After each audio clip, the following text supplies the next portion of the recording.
Hello, this is Dr. Rick Chambers with another Health, Happiness, and Harmony Partner Training video. The need to do this video came out of a communication problem and some confusion that I think I created in a recent core discussion group. And in order to understand this, you would need to draw a Venn diagram with one circle labeled subjectivity, the other circle labeled the objective.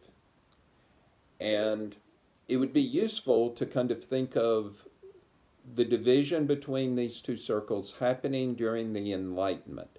The scientific method had a lot to do with being able to separate or distinguish, differentiate subjectivity from the objective. It actually created kind of the category of the objective.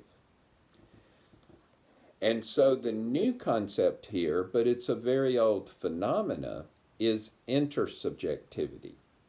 And the first place I heard this word was from Ken Wilber's idea of the integral reality frame.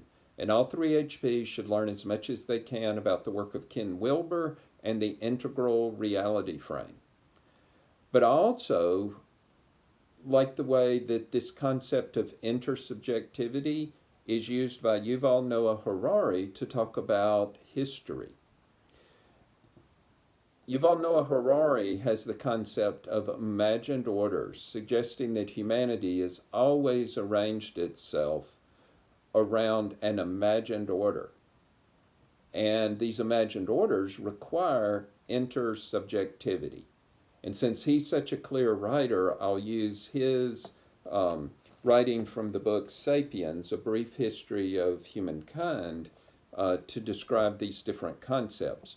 But you should look into it yourself and learn as much as you can about this. An objective phenomena exist independently of human consciousness or human beliefs. The subjective is something that exists depending on the consciousness and beliefs of a single individual. If that individual disappears or changes his or her beliefs, the subjectivity disappears. But the intersubjective is something that exists within a communication network linking the subjective consciousness of many individuals. They exist in a different way from physical phenomena, such as radioactivity, but their impact on the world is still enormous. Many of history's most important drivers are intersubjective: law, money, gods, and nations. And so while these concepts are foundational and very important for 3HPs to grasp, I was trained in psychotherapy in my master's program in what's called client-centered therapy, developed by Carl Rogers. And in this therapy, you develop skills and an attitude and an intention to step into the subjectivity of another person. And so you don't, it's not your subjectivity, it's not an intersubjectivity, but it is their subjectivity. And when you develop the ability to do this, you can also use the same skills and attitude to step into and enter a cultural intersubjectivity that's not necessarily yours or that you don't share. This is almost, it's not a natural thing to do. It almost has to be done intentionally and consciously.